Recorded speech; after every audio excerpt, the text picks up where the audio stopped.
Hello बच्चों, welcome to your favourite channel science की पाठशाला। आज के लेक्चर में हम चैप्टर नंबर 1 में टाइप्स ऑफ केमिकल रिएक्शंस को स्टडी करने वाले हैं। इससे पहले मैंने आपको बैलेंसिंग द इक्वेशन के क्वेश्चन सॉल्व करवाए थे। अगर आपने वो वीडियो मिस किया है तो यहाँ पे आपको आई बटन में उसकी लिंक मिल जाएगी। वहां पे आप क्लिक करके बैलेंसिंग के क्वेश्चंस को सॉल्व कर सकते हो और साथ में उसकी प्रैक्टिस भी हो जाएगी। बिकॉज ऐसे टाइप के क्वेश्चंस आपको 2 मार्क्स से लेके 3 मार्क्स में डेफिनेटली पूछे जाते हैं। अब हम स्टार्ट करेंगे टाइप्स ऑफ केमिकल रिएक्शंस। सबसे पहले हम ये देख लेते हैं कि टोटल कितने टाइप्स के केमिकल रिएक्शन होते हैं जो हमें इस चैप्टर में स्टडी करने हैं। फर्स्ट जो रिएक्शन है उसको कहा जाता है कॉम्बिनेशन रिएक्शन। सेकंड जो है वो डीकम्पोजिशन रिएक्शन। थर्ड है डिस्प्लेसमेंट रिएक्शन। फोर्थ है डबल डिस्प्लेसमेंट रिएक्शन और लास्ट में है रिडक्शन ऑक्सीडेशन रिएक्शन, मतलब कि रेडॉक्स रिएक्शन। इसके अलावा 2 और टाइप होते हैं, that is precipitation reaction. Precipitation reaction को हम डबल डिस्प्लेसमेंट रिएक्शन के साथ में ही स्टडी कर लेंगे। और एक और पार्ट होता है दैट इज न्यूट्रलाइजेशन रिएक्शन, और न्यूट्रलाइजेशन रिएक्शन को हम चैप्टर नंबर 2 में स्टडी करने वाले हैं। सबसे पहले हम बात करते हैं कॉम्बिनेशन रिएक्शन के बारे में।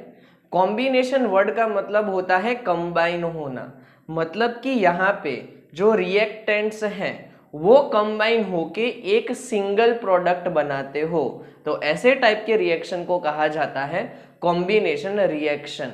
सबसे पहले आप इसकी डेफिनेशन नोट कर लो। दोज रिएक्शंस इन विच 2 और मोर एलिमेंट्स और compounds combine together to form a single compound, मतलब कि यहाँ पे 2 एलिमेंट कंबाइन होके कंपाउंड बना सकते हैं या तो 2 कंपाउंड मिलके एक सिंगल कंपाउंड बनाए, तो ऐसे टाइप के रिएक्शन को हम कहते हैं कॉम्बिनेशन रिएक्शन। ये जो रिएक्शंस हैं उसके आपको जो है एग्जाम्पल्स याद रखने होंगे, बिकॉज इसके बेसिस पे कई बार क्वेश्चन पूछे जाते हैं। फर्स्ट एग्जाम्पल अगर हम यहाँ पे देखें तो यहाँ पे गिवन है 2Mg + O2 gives 2MgO। Mg क्या है तो हमें पता ही है मैग्नीशियम। वो जो है जब ऑक्सीजन के साथ रिएक्ट करता है, ऑक्सीजन जो है वो यहाँ पे गैस के फॉर्म में प्रेजेंट है, तो उसकी वजह से फॉर्म होता है मैग्नीशियम ऑक्साइड। ये पार्ट आपको याद रखना है। ये कौन सा रिएक्शन हुआ तो स्टार्टिंग में हमने देखा था burning of magnesium ribbon lecture number 1 में। सो ये वही रिएक्शन है और उस रिएक्शन को हम क्या कहते हैं, मैग्नीशियम रिबन का बर्निंग, मतलब कि कॉम्बिनेशन रिएक्शन। सेकेंड इक्वेशन हम देखें तो जब भी कैल्शियम ऑक्साइड वाटर के साथ मिक्स होता है तो उसकी वजह से बनता है स्लेग्ड लाइम, मतलब कि कैल्शियम हाइड्रोक्साइड। ठीक है, इसका नाम है कैल्शियम हाइड्रोक्साइड, आप याद रख सकते हो। साथ साथ में इसको लाइम वाटर भी कहा जाता है। ये बहुत ही कॉमन रिएक्शन है। सिमिलरली जब कार्बन ऑक्सीजन के साथ रिएक्ट करता है तो उससे क्या बनता है, कार्बन डाइऑक्साइड गैस। और साथ साथ में जब हाइड्रोजन गैस ऑक्सीजन गैस के साथ रिएक्ट करेगा तो उससे बनेगा वाटर। आप यहाँ पे देख सकते हो कि देखो यहाँ पे हमारे पास देखो मल्टीपल रिएक्टेंट है, लेकिन प्रोडक्ट जब सिंगल बनती है तो ऐसे टाइप के रिएक्शन को हम क्या कहते हैं, कॉम्बिनेशन रिएक्शन। यहाँ पे देखो 2 कंपाउंड है, 2 कंपाउंड मिलके एक सिंगल प्रोडक्ट बना रहे हैं। यहाँ पे देखो 2 एलिमेंट है, 2 एलिमेंट मिलके एक सिंगल प्रोडक्ट बना रहे हैं। दैट मीन्स ये जो सारे जो एग्जांपल्स हुए वो किसके हुए, कॉम्बिनेशन रिएक्शन के हुए। आप इसको अच्छे से नोट कर लेना बिकॉज ये शॉर्ट नोट में पूछा जाता है। इसका जो सेकेंड टाइप है उसको कहा जाता है डीकम्पोजिशन रिएक्शन। डीकम्पोजिशन रिएक्शन जो है वो कॉम्बिनेशन रिएक्शन का कंप्लीटली ऑपोजिट है। कॉम्बिनेशन रिएक्शन में हमने देखा था कि वहां पे जो है रिएक्टेंट कंबाइन होते थे और उससे जो है सिंगल प्रोडक्ट बनती थी। अब यहाँ पे क्या होगा, हमारे पास जो है वो एक सिंगल रिएक्टेंट होगा और वो जो सिंगल रिएक्टेंट है उसका ब्रेक डाउन होगा और बाद में मल्टीपल प्रोडक्ट मिलेगी। तो ऐसे टाइप के रिएक्शन को कहा जाता है डीकम्पोजिशन रिएक्शन। तो इसकी डेफिनेशन आप नोट कर लेना, those reactions in which single compound breaks down into 2 और more simple substances are called decomposition reaction. मतलब कि यहाँ पे जो सिंगल कंपाउंड है वो 2 या तो उससे ज्यादा सिंपल सब्सटेंसेस मतलब कि प्रोडक्ट में जो है वो फॉर्म हो जाता है, कन्वर्ट हो जाता है। अब ये जो डिकम्पोजिशन रिएक्शन है उसके टोटल 3 टाइप्स हैं जो आपको याद रखने हैं, बिकॉज ये जो 3 टाइप्स है ना वो आपको टेक्स्ट बुक में एक्टिविटी के फॉर्म में गिवन है। दैट मीन्स इसकी फिगर भी आएगी और वो जो फिगर्स है उसको हम यहाँ पे देखने वाले हैं, एक्टिविटी को भी देखने वाले हैं। और ये जो रिएक्शंस है ना वो एक्चुअल में आपको 4 मार्क्स में पूछे जा सकते हैं। सो इसको हम देख लेते हैं। फर्स्ट जो है वो है thermal decomposition reaction. Thermal word का मतलब आपको पता होगा, दैट मीन्स हीट, मतलब कि यहाँ पे हम हीट का यूज करके जो है डिकम्पोजिशन रिएक्शन को कैरी आउट करने वाले हैं। सेकेंड है इलेक्ट्रोलिटिक डिकम्पोजिशन रिएक्शन, जिसको इलेक्ट्रोलिसिस भी कहा जाता है। इसका मतलब क्या हुआ, यहाँ पे हम इलेक्ट्रिसिटी यानी कि इलेक्ट्रिक करंट का यूज करके हम किसी भी कंपाउंड को डिकम्पोज करने वाले हैं। और लास्ट में है फोटो डिकम्पोजिशन रिएक्शन, जिसको फोटोलिसिस भी कहा जाता है। फोटो का मतलब होता है लाइट, मतलब कि हम यहाँ पे लाइट एनर्जी का यूज करके डिकम्पोजिशन रिएक्शन करने वाले हैं। अब हम ये तीनों रिएक्शन को डिटेल में देखेंगे। अब हम थर्मल डिकम्पोजिशन रिएक्शन को डिटेल में डिस्कस करने वाले हैं।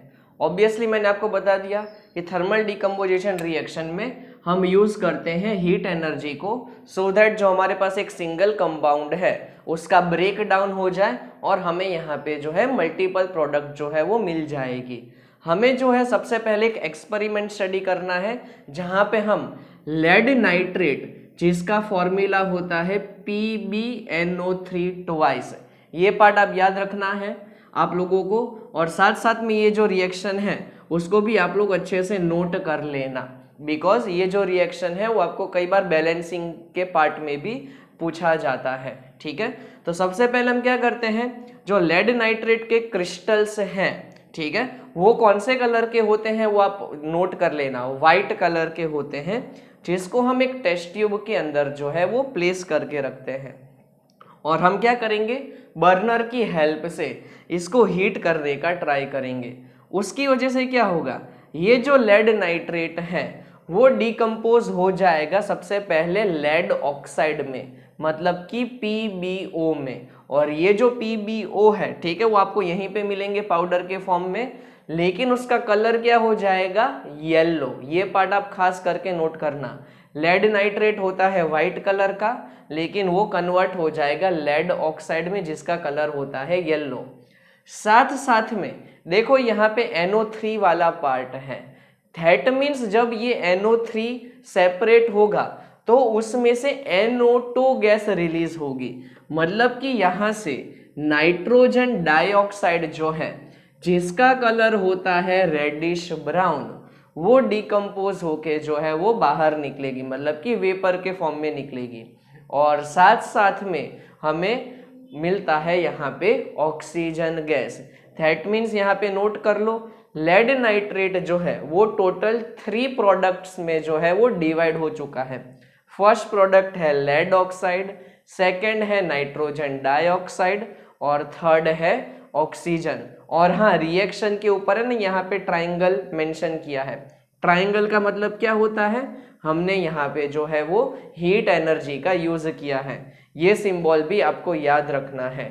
ये जो पार्ट है वो आपको कई बार जो है वो 3 मार्क्स में भी पूछा जाता है। अब हम देखने वाले हैं थर्मल डिकम्पोजिशन रिएक्शन का सेकेंड एक्सपेरिमेंट, जहाँ पे हम फेरस सल्फेट के जो क्रिस्टल्स हैं उसको डिकम्पोज करने वाले हैं। इससे पहले हमने लेड नाइट्रेट के क्रिस्टल्स को डिकम्पोज किया था। अगेन हम सेम मेथड करने वाले हैं। यहाँ पे वापस हम एक टेस्ट ट्यूब लेंगे, उसके अंदर फेरस सल्फेट के क्रिस्टल्स को जो है वो हमने रखा हुआ है। फेरस सल्फेट का जो है फॉर्मूला आपको याद रखना है, क्या होता है, FeSO4। और वापस से हम यहाँ पे बर्नर की हेल्प से उसको हीट करेंगे। तो यहाँ पे अगेन फेरस सल्फेट को जब हम हीट करेंगे तो हमें वापस से 3 प्रोडक्ट मिलने वाले हैं। फर्स्ट जो प्रोडक्ट है वो बनता है Fe2O3, मतलब कि फेरिक ऑक्साइड। यहाँ पे आपको जो कलर में चेंज हो रहा है वो भी नोट करते जाना है।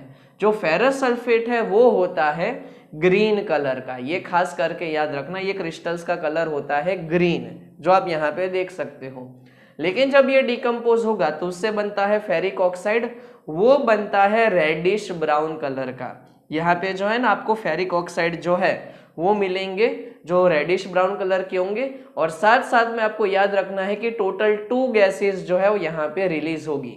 एक गैस जो है उसको हम कहते हैं सल्फर डाइऑक्साइड, और सेकेंड गैस जो रिलीज होगी वो होती है सल्फर ट्राइऑक्साइड।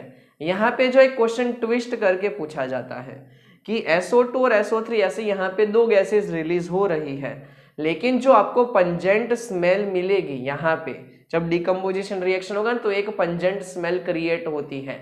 वो स्मेल एक्चुअल में कौन से गैस की होती है, ऐसा आपको 1 मार्क्स में कई बार ट्विस्ट करके पूछा जाता है। तो ये चीज आप अच्छे से याद रखना कि यहाँ पे जो स्मेल होती है वो होती है सल्फर डाइऑक्साइड, मतलब कि SO2 गैस की। अगेन ये जो क्वेश्चन है वो 3 मार्क्स के लिए इंपॉर्टेंट है। अब हम इस चैप्टर का सबसे इंपॉर्टेंट क्वेश्चन करने वाले हैं, जिसको कहा जाता है इलेक्ट्रोलिटिक डीकम्पोजिशन रिएक्शन। इसका मतलब क्या हुआ, यहाँ पे हम इलेक्ट्रिक करंट का यूज करके डीकम्पोजिशन करने वाले हैं। और यहाँ पे जो हमें एक्टिविटी स्टडी करनी है वो है इलेक्ट्रोलिटिक डीकम्पोजिशन ऑफ वाटर। मतलब कि हमें पता है कि वाटर जो है उसका फॉर्मूला होता है H2O, दैट मीन्स वो बना है हाइड्रोजन गैस और ऑक्सीजन गैस से। दैट मीन्स जब हम वाटर में से इलेक्ट्रिक करंट को पास करेंगे ना तो वो जो वाटर है वो डीकम्पोज हो जाता है into hydrogen gas and oxygen gas. ये जो डीकम्पोजिशन रिएक्शन होता है, ठीक है, उसका एक्सपेरिमेंट हमें यहाँ पे देखना है। ये जो पूरा आपको ये डिवाइस दिखाई दे रहा है, ये डिवाइस को कहा जाता है वोल्टामीटर। ये पार्ट आपको याद रखना है। ये पूरा जो इक्विपमेंट है जो डिजाइन किया जाता है वो इक्विपमेंट को हम कहते हैं वोल्टामीटर। वोल्टामीटर कैसे बनता है वो सबसे पहले समझ लेना। सबसे पहले हमारे पास एक प्लास्टिक का बीकर है, उसके नीचे हमने जो है होल्स क्रिएट कर दिए हैं, और वो होल्स में से हम जो है पास करते हैं 2 कार्बन के इलेक्ट्रोड को। एक होता है कार्बन एनोड। क्यों इसको कार्बन एनोड कहते हैं, बिकॉज ये बैटरी के पॉजिटिव टर्मिनल के साथ कनेक्टेड होता है। पॉजिटिव टर्मिनल का मतलब होता है एनोड। दूसरा जो कार्बन का इलेक्ट्रोड है उसको कहा जाता है कार्बन कैथोड, बिकॉज ये जो है वो बैटरी के नेगेटिव टर्मिनल के साथ कनेक्टेड है। हमने बाद में बीकर के अंदर वाटर को प्लेस कर दिया और कुछ ड्रॉप्स जो है वो हमने H2SO4 के ऐड कर दिए, बिकॉज H2SO4 जो है वो इलेक्ट्रिसिटी को इजीली कंडक्ट कर लेता है।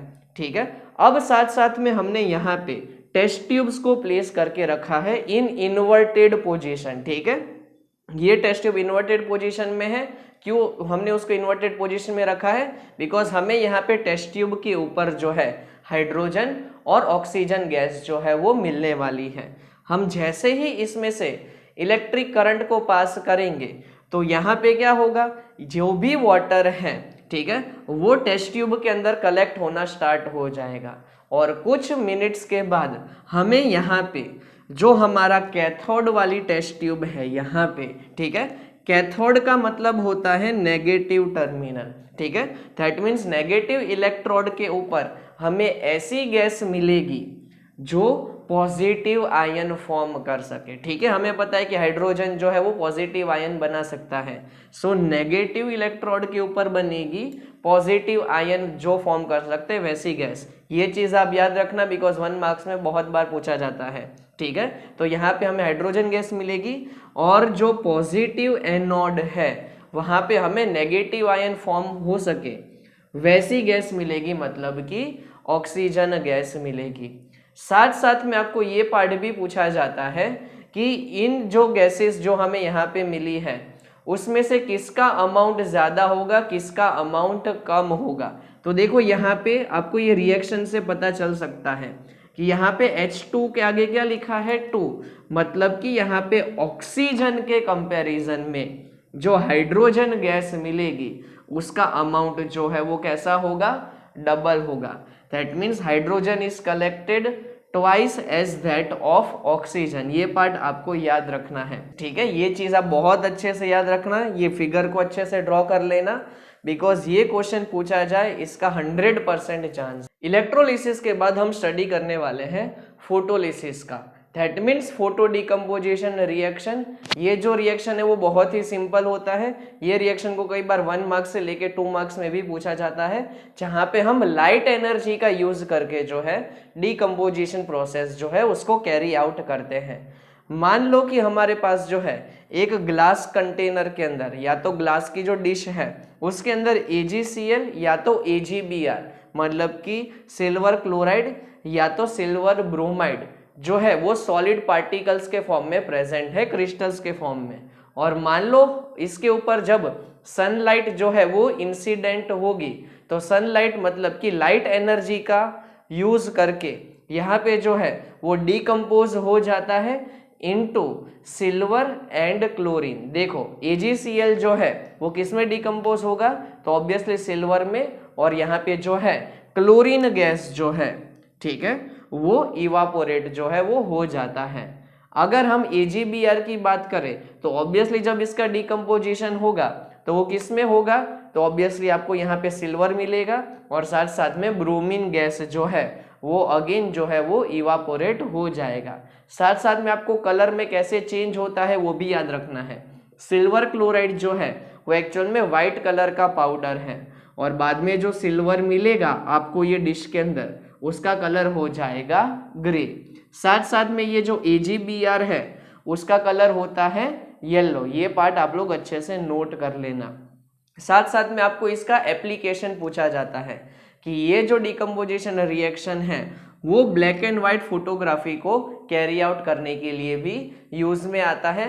साथ साथ में आपको इसमें से एक गिव रीजन का क्वेश्चन भी पूछते हैं कि क्यों AgCl और AgBr को डार्क कलर की बॉटल में जो है स्टोर किया जाता है।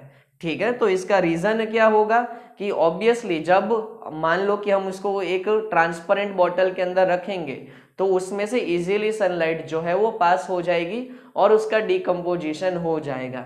लेकिन अगर हम इसको डार्क कलर की बॉटल में रखेंगे सो दैट इसके अंदर डायरेक्टली सनलाइट इंसिडेंट ना हो, तो ये जो डिकम्पोजिशन है वो नहीं होगा। तो ये डिकम्पोजिशन की प्रोसेस को स्टॉप करने के लिए हम ये जो सॉल्यूशन है उसको डार्क कलर की बॉटल के अंदर प्लेस करके रखते हैं।